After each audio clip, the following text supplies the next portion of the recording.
We're at Domotex Asia, ChinaFloor. We're in Shanghai. I'm with Robert Banks from BuildDirect. And Robert, it's great to have you with us. Thanks very much. Look forward to it, Dave. Now, this is the first day of the show. I don't know if it's fair to ask you anything about the show, but, of course, I never have been fair in asking questions anyway. What's your take on this show and, I guess, the trend where this show's been going over the last several years? Yeah, I've been coming to the show for 12 years now. And, the first thing that struck me this show, walking in, they've added blinds and window coverings to the show. So that's new. And they've just redesigned the way that the halls are laid out. So it's busy, which is good. And it's busier than it has been, I thought, in the last couple of years. But that was the thing that struck me is, you're right, I've only walked around for a few hours, but the layout and with all the extra window coverings, that was unique. I wasn't expecting that. Are you in the window coverings business? We're not, but we're constantly looking for new categories, and blinds and window treatment is an area that we're looking at, yes. Let me ask you about the business so everybody's on the same wavelength. Talk about BuildDirect, the products, and how it's changed over the years. So BuildDirect started in 1999. We're based in Vancouver, but over 85% of our business is in the continental U.S. So we have our warehouses all across the country, and 2 in Canada and 8 in the U.S. currently. So the biggest evolution, I would say, is from a SKU count, and product categories. So we did start off pretty heavy in laminate and hardwood a few years ago, but now it's just expanding more and more and more. So there's great innovation in the industry, luxury vinyl tile and carpet tile, and there's some neat things there. And for BuildDirect, the biggest evolution from a product standpoint is we've been going out of the house more. So outdoor living is a huge trend for us. So outdoor furniture, decking, siding, those are really important categories for us. Outdoor furniture is the fastest growing segment in our business. Is it really? Yeah.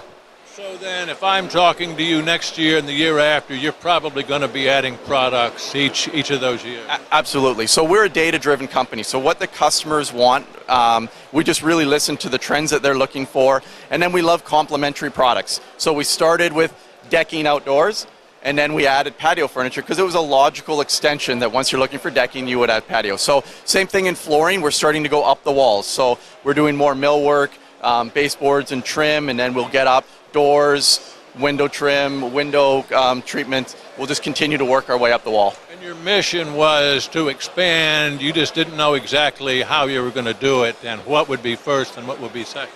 Correct. Yeah, so we know that our sandbox, our core focus is the United States, and we just want to keep on listening to the data, listening to what the customer's demand is, and we have so many hundreds of thousands of people coming to the site every week that we're just following the trend that what they want, we're just listening. Let me ask you about your customers. Are they consumers? Are they contractors? Are they both? Yeah, there's a combination of about a third is the builders, about 40% is a third is builders, professional trade, and then there's a lot of DIY and BIY as well. So we love that. The contractor business is from a revenue standpoint is the biggest aspect of what we do, but from a sheer traffic, the DIY BIY customer is comes to us in large numbers. Let me ask you just about your take on how the consumer is using the internet to shop. They tell me upwards of 80% of consumers that buy floor coverings start on the internet and spend a great deal of time. It seems like that's increasing. Talk about that. Yeah, I would say 80% is conservative. I just think that human nature, with the access to technology now, I think people, when buying a major purchase like a floor, it's for a consumer, it's not important. Then it's the most important thing in their world for 2 or 3 or 4 weeks while they're making that buying decision, and then it's not real important for them again. So technology is fabulous because it gives access to so much information, whether it's text or articles or interviews or videos or whatever it might be, and then you do all your information search, and then you go buy it however you choose to buy it, whether that's traditional, specialty retail or big box or online. But retailer, or I should say consumers, are spending more and more time and find the internet being their go-to place in educating themselves and finding a source? Yeah, our traffic has tripled in the last year. So just the trend is more and more and more coming. I'm not suggesting that everyone's going to be buying online, but they certainly are coming online for that information. That's undeniable where they're going to start anyways. What's your take, and I don't know if anybody has an accurate number for this, but the percentage of floor coverings that are purchased over the internet? Any feel for that? I don't know the number. I still think it's a pretty small number, though. I think it's a few percent. But honestly, I don't. All I know is I don't know the number. I just know it's growing, and it's growing each year. Now, I've talked to a lot of people selling carpet over the internet. A lot of people in Dalton do that. For the most part, an average consumer would seem to be very tense about getting a 300-pound roll of carpet dumped on their front porch or wherever it would be dumped. Talk about, now you don't sell carpet, but what you sell is in a box. It's more readily purchased over the internet. Talk about that, and how do people feel? Are they tense about receiving that type of thing off a truck, or? Yeah, I'm not sure.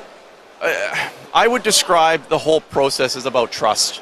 And so the reason I would have apprehension is because you want to touch and feel the product that you're buying, or your wife wants, or your spouse wants to make sure it's going to match the interior of, match the couch or whatever it might be. So I think building trust is the biggest hurdle that an online company has to do.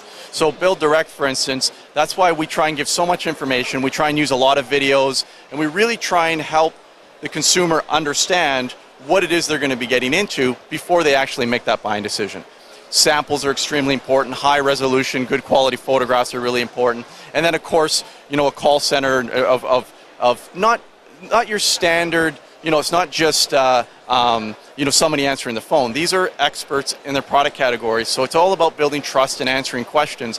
And then the final part that BuildDirect does, because we recognize that trust is so important, is we have what we call a 30-day money-back guarantee. So for any reason you want to return it, you can return it, and that's how we're trying to overcome that. But I think your observation's bang on. You sell laminate flooring and it's 1,800 pounds shows up, or hardwood flooring, it's 5,000 pounds. This is a big purchase, both literally and emotionally. So it's really building that trust and trying to give that connection as best you can with the consumer. It would seem like the 30-day guarantee is really key.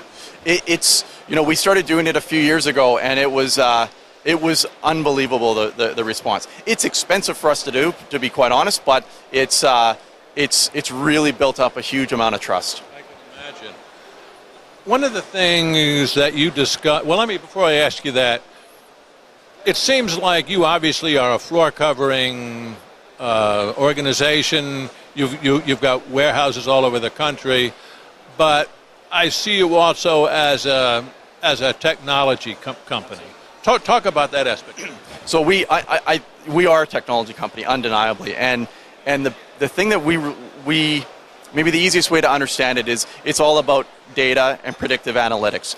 So our supply partners that are from all around the world, we understand the pains of manufacturing, or we try to understand the pains of manufacturing. So we're trying to help do with our forecasts and really capture the true demand for each product in each region, where to put the product in the right location, how much to put into production, and really try and listen to the consumer, but taking that data that we think we have predictive analytics that no one else has, and sharing that with our supply partners to help drive efficiencies into the manufacturing process.